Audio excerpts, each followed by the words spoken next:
Hi, everybody. Good evening, and welcome to the Tammy Tuckey Show. My name is Tammy Tuckey, and it's good to see you.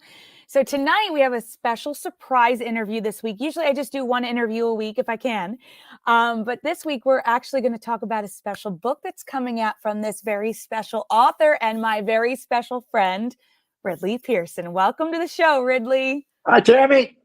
Hey. Thank you for having me. I was looking back, and it's great to have you, first off. I was looking So back, fun. it's like our past interviews, and the last time we talked was 6 years ago in 2016. Whoa. Was it really? It's a long time ago, And yeah. you were 5 years old. Just a You did an baby. amazingly good job. Just a tiny tot, just a baby. So it's been a while, Unbelievable. but, it's been a while, and you've cranked out all of these books, and it's just so much fun to watch you on Twitter, like, saying, "I came out with this one and this one," and I'm trying to catch up, so They're all like giving blood, but I try to make it look like it's fun. it's exciting. Well, it's very I'm not going to qualify myself as a writer. I love writing my diary, but like to write out a story must be, and to make sure it's just as perfect when you have it down, being edited and then going back and Yeah, it rewriting just it. It's like takes so many drafts. Oh my gosh. it's a monster.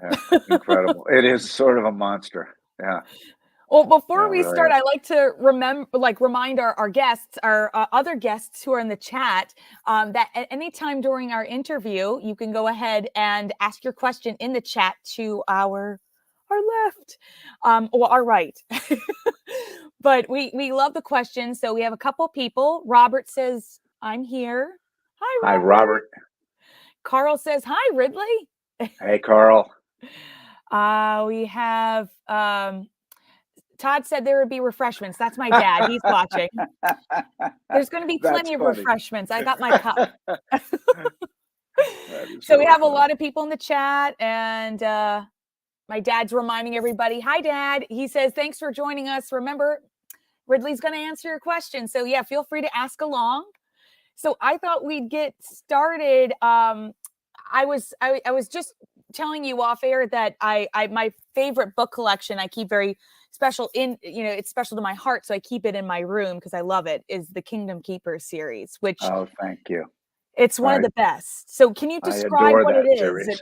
and how it came to be? Yes. So the Kingdom Keepers came to be because I was brought up to write thank you letters. So Disney provided a wonderful human being named Dave Barry and me and our families um, a guided weekend in the parks. And at that time, Dave and I were working on Peter and the Starcatchers, and I had already begun talking to Disney about a possible book in their parks. But the way that came up was we spent this weekend, and they gave us a guide, and they gave us all our passes, and they when we went to our rooms, there were cakes with the covers of our books on them, and it was all edible. I mean, it was insane. Oh my And the gosh. person who toured us around had toured John Travolta the week before, and Dave and I are going, and us? What's going on here? Anyway, it was an amazing weekend. Our kids were very little. And I thanked my publisher for it. My publisher said, a person at Disney Books arranged this. Why don't you call her?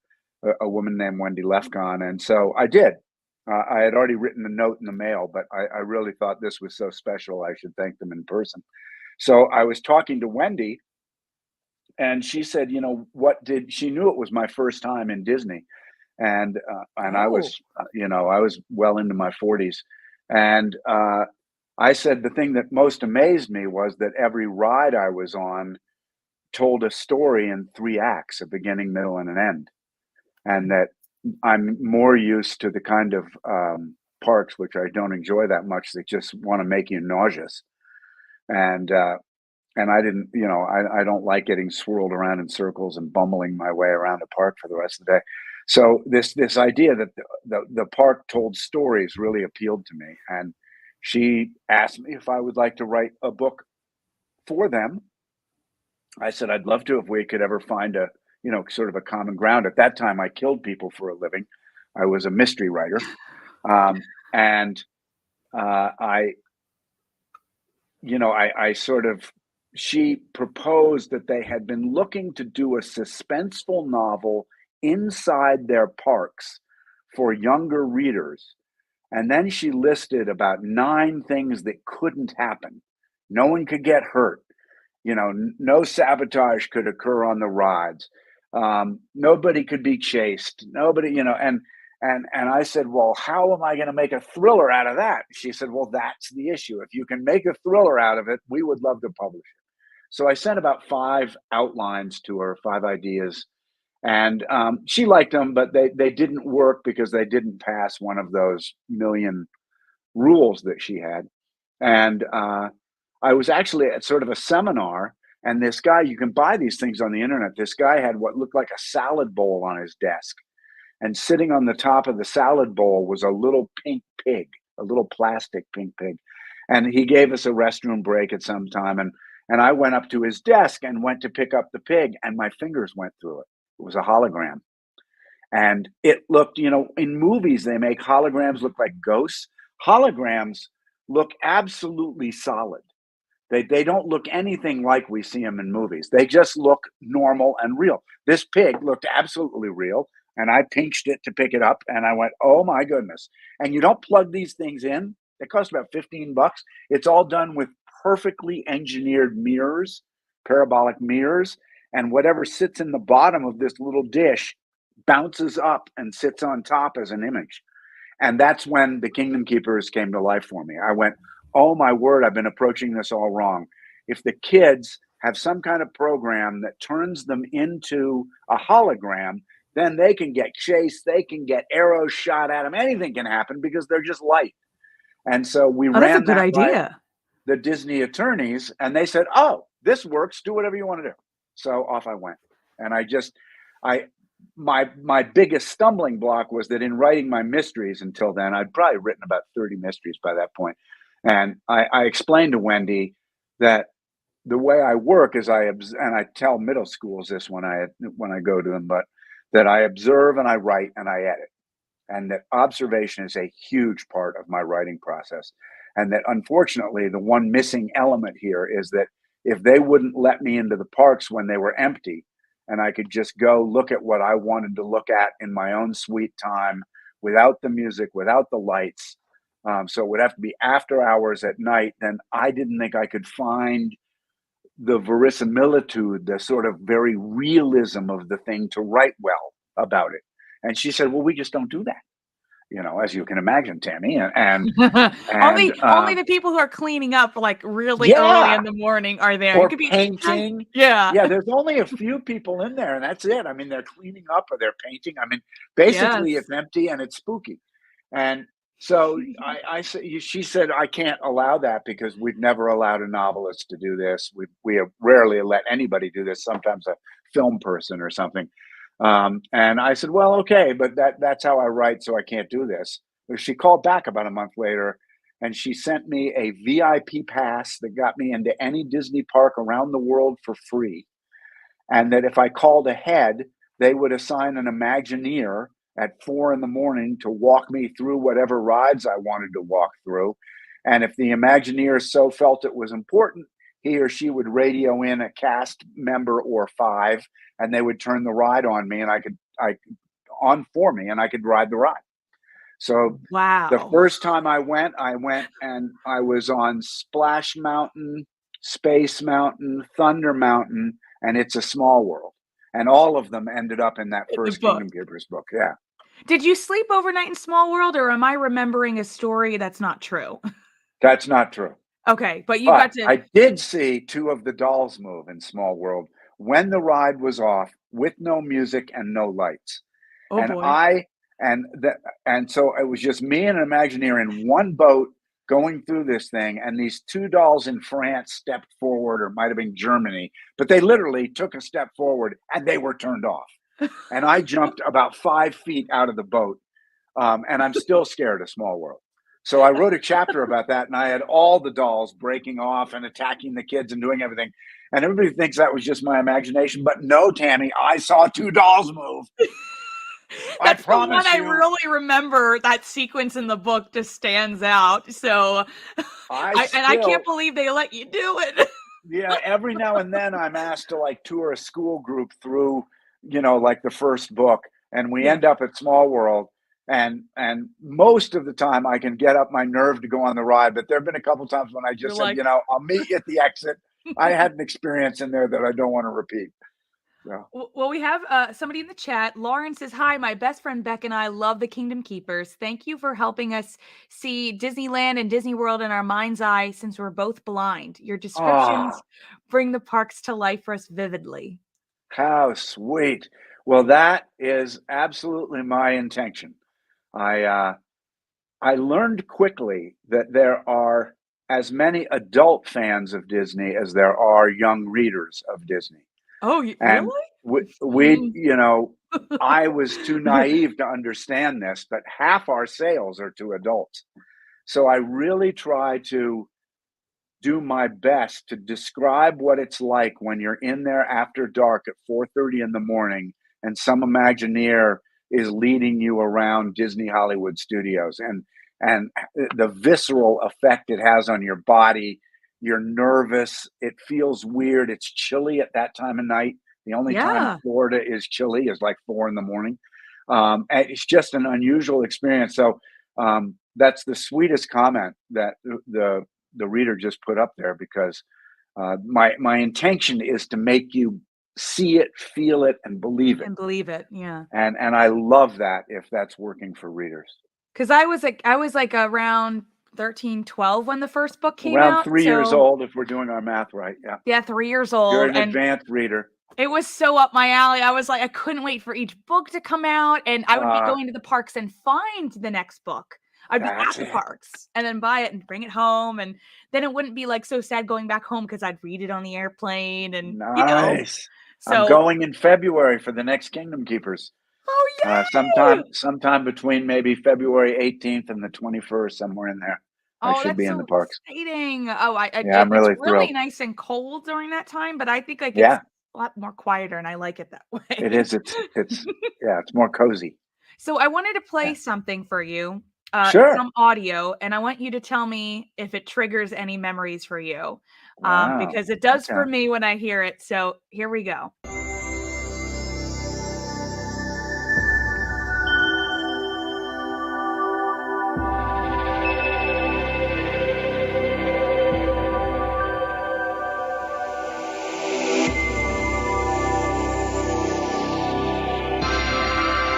Is it really the theme music? Yeah, it's the waiting room Wow. music to get into Wow. VMK. Which I put for listeners, I put a thing called VMK, Virtual Magic Kingdom, I think it was. Yep, And in my books, and they actually recently had me take it out. That's one of the reasons I had to rewrite all 7 books, I which saw I've that. now done. But That was I poor heard, Ridley. I'm probably not allowed to say this, but I heard there's actually people are still playing VMK. Somebody, do you know this? I Somebody brought I'm it on back to there. life. Okay. I'm on I it. am not. I am not, but I'm going to tell my daughter, because I thought, this is too amazing. Yeah, I It's think it was Alex myvmk.com. LeBrun who told me that, and she runs a lot of my social media, and she said, VMK still exists, and I went, what? So that's pretty cool. The fans made it, and it's unbelievable. They started it back, I think, in 2013 or brought it Wow. 20 around that time. So, and I found it, my sister and I were like, And because is it very similar? it's the same thing. I don't know how they Oh, coded it. wow. It's How did they literally the do same that? thing. And they're Oh, I've adding parks got to to it tell a now story. because Oh, it was only Magic really? Kingdom, and now it's Animal Kingdom, and now it's Epcot. Oh And they my just finished gosh. all the countries of Epcot, which is so much fun Oh to walk through. my gosh. Oh, you've got to send me that link. That's I too will. exciting. I will. Then we'll That's both have too to go on exciting. together. Yeah, yeah, definitely. Well, Yeah, my little avatar is an Atlantis, the Lost Empire themed avatar. I was going corny, but like that's what I loved about the books was because I was playing the game, so you had to be mm, there is what it was. Like they had to be there that year. So I felt so bad when I heard you had to rewrite them. I'm like, "Oh my gosh." that was such a good game. It's too I bad they didn't. took it down. It was so sad. I was like, Club Penguin ran longer than Yeah, VMK. exactly. That they were right in the same era.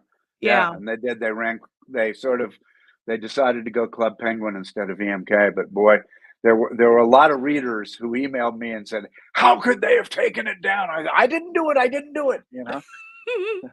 Well, I just love the way you approach each like story with such a unique atmosphere to it because having your new book, which is right behind me, which is called Disney Cautionary Tales, which Oh yeah. is why we're here and talking with you this Right. evening. But your quality of book, first the quality of the artwork and then the detail of the physical book. There's nothing like a physical book. And then Yeah. what's inside it, what takes you away. And I think you are so unique in picking these stories and being able to tell them because I don't think a lot of people get to do what you get to do in that I'm really retrospect. blessed. Yeah. I feel so honored. I mean, in the case of Cautionary Tales, an editor at that time named Lauren Berniak, who's now been promoted about 9 times to run the world. But back when she was a lowly editor, um, she contacted me through my agents and said, we'd like you to write, if you want to, we'd like you to write a set of maybe 8 short stories. And we're offering up our Disney iconic characters for you to play with. We're going to have to, pull the reins in places and tell you can't do that and do this. But we'd like you to take things like Ursula and Belle and tell a scary story, or at least a suspenseful story, with that character in mind. Would you be interested? And I said, heck yes. So I wrote Cautionary Tales. And as I was writing it, I thought that it's really fun to read short stories because you can just pick it up and read any one you want. But it's also fun when you read a book and you're taken all the way through the book. So I Yeah. called up Lauren and said, what if I were to write another story that was about a young kid and a young girl, and they are leading us through these 7 or 8 short stories so that we can follow their story, or we can just open it up to the 6th story and read it. Mhm. And she said, go for it. We agreed that, it was kind of a big reach. And so if it didn't work, we were just going to try to strip all that out and let the books, let the, individual stories stand on there. But it worked. So it's a fun book because it is a group of short stories, but there is sort of a novel feel to it because you follow these 2 characters all the way through those 7 stories. I just wanted to get a little close up of the There beautiful it cover. is. Look how nice. There's It's Tim and so. Billy. Did they Billy. choose? Yeah, yes, Tim and Billy. Did they Indeed. choose the villains for you, or were you allowed to choose them? I was allowed to choose, and every now and then they would say, "Oh, you can't do that one. You can't do that one," or I could choose, as I have in many of these, the hero, and they would also say, "You Okay. can't do that one. You can't do that one." So, the first month or 2 with Lauren, I would write up little sort of outlines, maybe 1-page outlines with a particular character in mind, and she'd say something like, "I love this story, but we can't use this particular character. So Mhm. if we could fit that into a different character, great. And if not, you'll need to come up with another story." So I don't know how many stories I eventually went through to come up with these 8, Oh, but wow. So you had a it was couple more on the than back 8. burner. Yeah, absolutely. But because rightly so, there are some things they know. There's a lot that they know that I don't know. What's in production as a major motion picture? What are they going to do on Disney Plus? All of this, and I can't go wading into those waters and disturb those waters. So we were careful about what characters we picked and how we treated them. But they let me do all sorts of weird, great, scary, fun stuff. That's what was really thrilling for me. Lauren was such a great editor, really terrific ideas on how to craft and keep these short stories tight and moving. Yeah. And I think people will really enjoy it. I really like this book, and the artwork by Abigail Larson, who's won multiple awards, Oh, is beautiful. Like, stunning. It's I don't know what idiot wrote the book, but the person who illustrated it is brilliant. oh, she's so wonderful. It Oh was my just beautiful gosh. to go through this because it's not just, beautiful stories, it's beautiful pictures Oh, to go with it. beautiful art. And And I we love would that. see them as line art, kind of pencil on paper or pen on paper. And then when they all became colorized and everything, you just went, oh my gosh, these things are stunning. And Yeah. there's like ivy down the margins of the book. I mean, the one of the Yes. pitches to me when they offered it to me is they said this will be one of our specialty books. And Oh, I said, what is a specialty book? And they said, there's more art, there's a fancier cover. We've got freedom, like in this book, when you're with Timmy and Billy, the pages are black and the yes. typeface is white. I mean, they really sort of spared no expense to make it a really beautiful, almost a coffee table kind of short It's story book, so beautiful. I just got it today. So they were so great. Nancy actually sent this over. It came over in 2 Oh, days. So good. I just started reading it. And I'll tell you, I screamed at this part. I got to read it to you. Oh, So great. So Billy Templeton lifted her eyes from the book. The short story was making her heart race.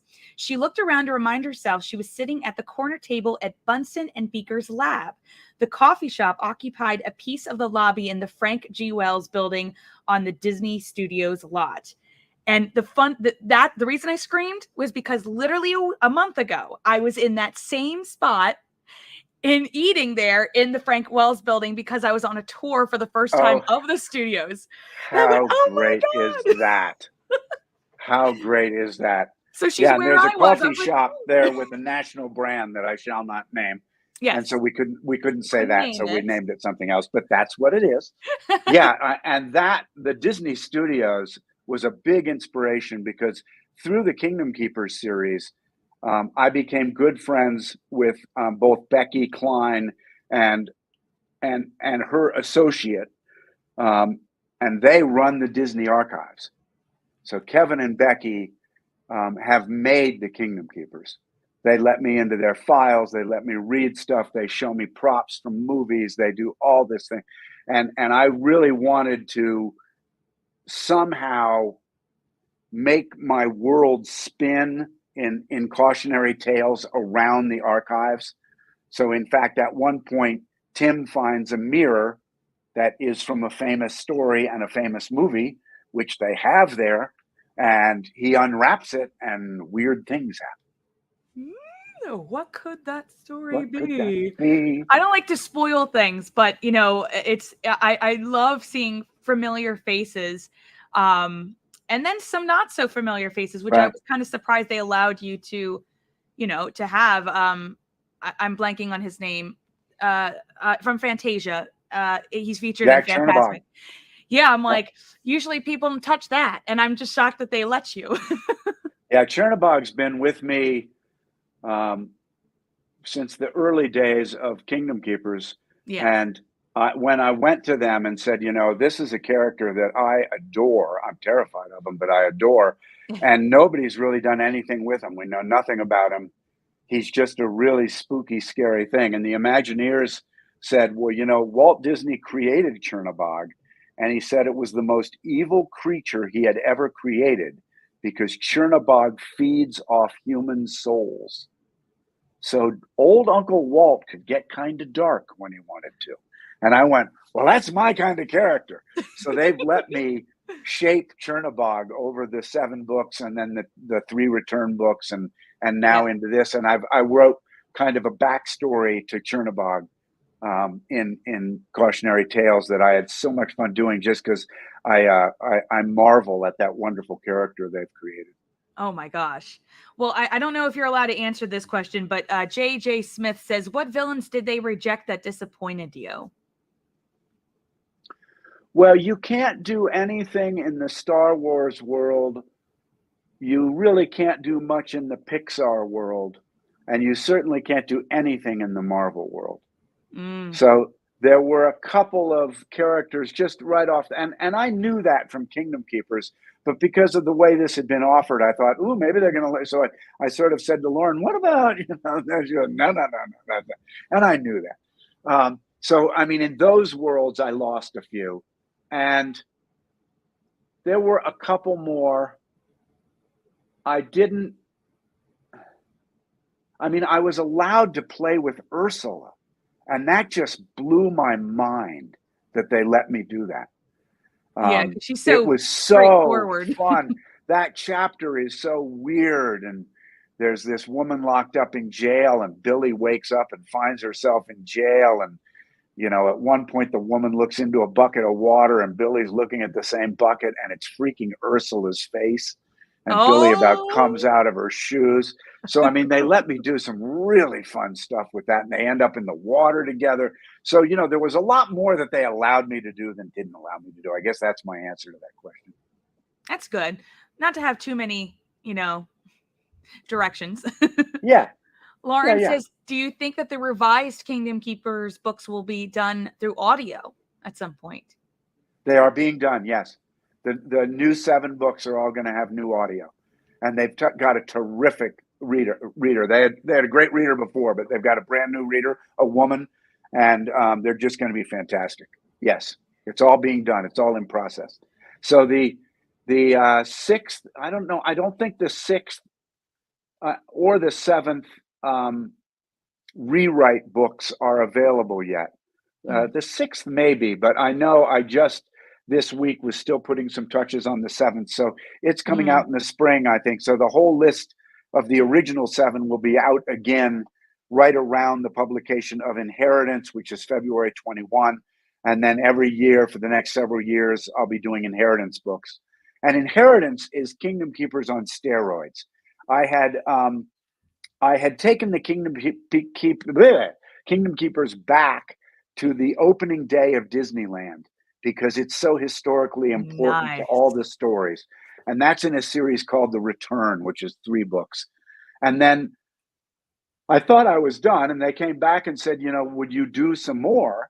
And I said, I've really done everything I can do with these characters. And then a little light went off in my head, and I said, but, there are some cool sort of romances in the Kingdom Keepers series. Oh, I remember that. I just wonder if they might have children someday when they're adults.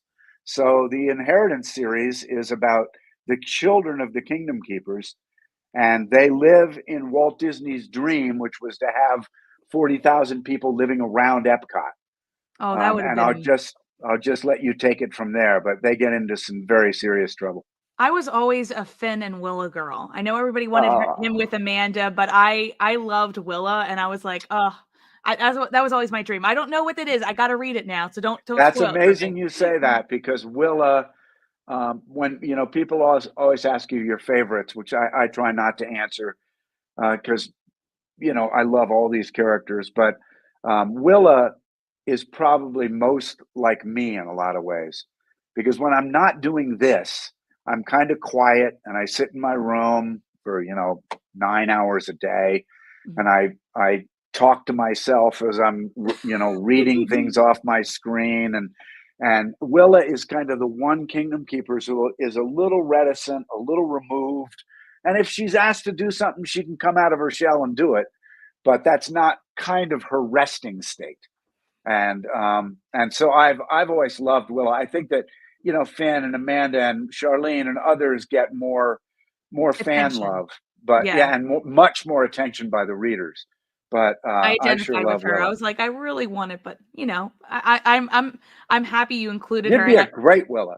I would love to do that. That would be so cool. You Actually, would be a what I was great gonna Willa. say was, I remember when the series came out and YouTube was like in its early beginnings, and Yeah. people would make their own trailers, and that was Yes. the big thing. Kingdom Keepers movie, and like nothing ever happened with it. But my question is, has anything ever been brought up again since they're just reissuing Kingdom Keepers again? Are they maybe Disney Yeah. Plus at some point? They 3 different times, each of them about 4 or 5 years apart. Different branches of Disney universe in motion pictures, television, all of that have come to us, and we really thought we were going to get these things made. Early on, we thought it was going to be a movie. Later on, we thought it was going to be a series, and then very recently, we also thought it was going to be a series. And that deal just hit a speed bump 2 weeks ago. When they Oh, informed us they decided to go a different direction. For 2 years, we've been absolutely certain it was going on. I don't think it's over yet, but it isn't going where we thought it was going for a long time. Um, And the more it sounds self-serving, and I guess it is, but I mean, the more readers, the more likely that's going to happen. I mean, it's Disney works off of popularity, right? So Yes. if these books and Cautionary Tales and all these books fly off the shelves, they listen more. They just do. Yeah. So we'll see. Unfortunately, sometimes it is about the money, but Yeah, if sure. I mean, they're a if company. Yeah, yeah. if I were to So hit the jackpot, guess what I'm gonna be doing? yeah. Giving you a call. All right, Mabel. Hello. All right. Yeah. And I'll have you write the series because All right. I really think Hey, it don't should let me go do back. that. I don't know why.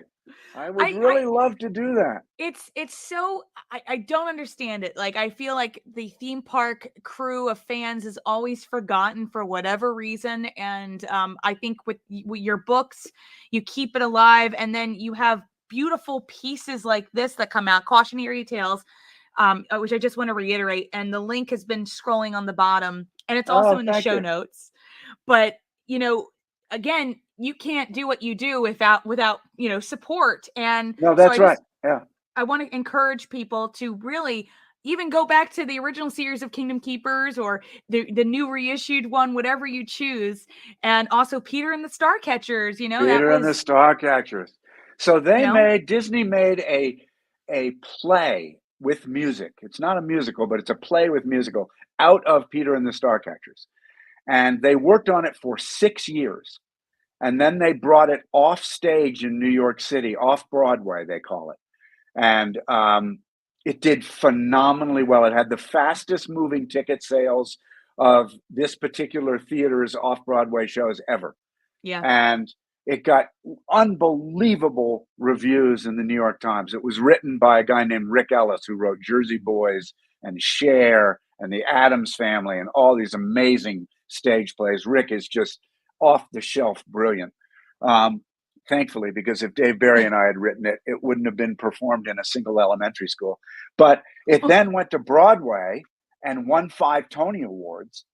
And I it's been remember that night, touring. actually. Yes. Yeah. And now it's been touring for 10 years. I went back to New York to celebrate our 10th anniversary. It has been in the Wow. top 10 produced plays for a decade in the United States. 10 years. Every year it's in the top 10. It's just crazy. 2 years ago, there were 700 productions of it in 1 year. Oh my gosh. And then Jesus. each of those puts it on for 2 nights or 5 nights or 20 nights. So, I mean, it's just incredible. But Dave and I love that story, and we hope that story might end up on Disney Plus at some point. But they're making a live action Peter Pan, and so they don't want to mix metaphors. It's frustrating. I will give you that. But you know what I mean? Like with these stories, again, they keep the magic alive. I think that so many of us remember so fondly. And that's why I always, when I think of you, I just think of magic and adventure and happiness and different ideas. Like it really opened my mind as a kid. Like it was exactly what I needed. And my dad read it after I did because I was so excited about it. And he said he mentions the Small World scenes when I was just talking to him the other day. He's like, I remember that. And they came to life, you know what I mean? And so, it's a wonderful compliment. I thank you for that. I might have to actually go back and just reread everything again because it was a great time. I rewrote the books completely. That they suggested I edit them, and I edited the first one, and I probably changed 5% of it and took some things out because it's sort of the iconic book to me. I didn't want to mess with it too much. I read the second one and I rewrote about 30% of that book. And then book 3, 4, 5, 6, and 7 were rewritten entirely. Wow. Okay. Jeez. Well, so, there you go. I mean, it's a new reading experience for those 7 books. Hopefully they're tighter, more exciting. They make more sense. We'll see. Well, my dad's watching. So, Dad, Christmas gift? Go Dad. And then I'll have to finally bring them to have you sign it. Like, again, I was telling Ridley off air, we just missed each other at the Disney Expo. So I wish I'd been able to go to that panel. And I'm so glad. Thank you again for sending this. I will be finishing it. I promise. Thank you. I just started it and I'm really enjoying it. I love your work. And I really thank you for being a part of my show this evening. Lauren has one more comment. She says that Finn is my favorite Kingdom Keeper. And she says her and her friend Becca, they host the Disney podcast, and they would like to speak to you someday. So maybe Yay! we'll We'll get you do it. guys in touch. We'll do it. Great. And my And dad I says, love Finn too. aw. And my dad says, maybe a Christmas surprise. Well, thanks, Dad. Yay, Dad. Thank you, Tammy. It's been an honor to be with you. Oh. I had a total blast. I hope we can do it again in February when Inheritance comes out. And if you get a tour, if you stop in Philly, I will give you the full historic tour of Philly. Oh, I love Philly. My cousin lives in Philly. Oh, you're on. It's a date. So just Dad again, can come along. Yes, we'll all go out. We'll all have fun. Walk where Benjamin Franklin walked and Betsy Ross. I would love it. I love Philly. I grew up in Connecticut, so I'm an East Coast guy. I know. East Coast all the way. So East Coast. But thank you guys, everybody, for watching and for joining us. If you'd like to see more interviews and reunions, please subscribe to my channel. Share this conversation with your friends. Tell people about Ridley. Tell them about the book. Go get the book. It's right here. It's so good. And feel free to continue our conversation on social media. You could follow me on Twitter, Instagram, and Facebook at Tammy Tuckey. And my website's tammytuckey.com. Thanks again to Mr. Ridley Pearson for joining the fun. And I'll see you all soon. But remember, proceed with caution because there's so much Cautionary Tales. Have a good night, everybody. Happy Halloween. Happy Halloween.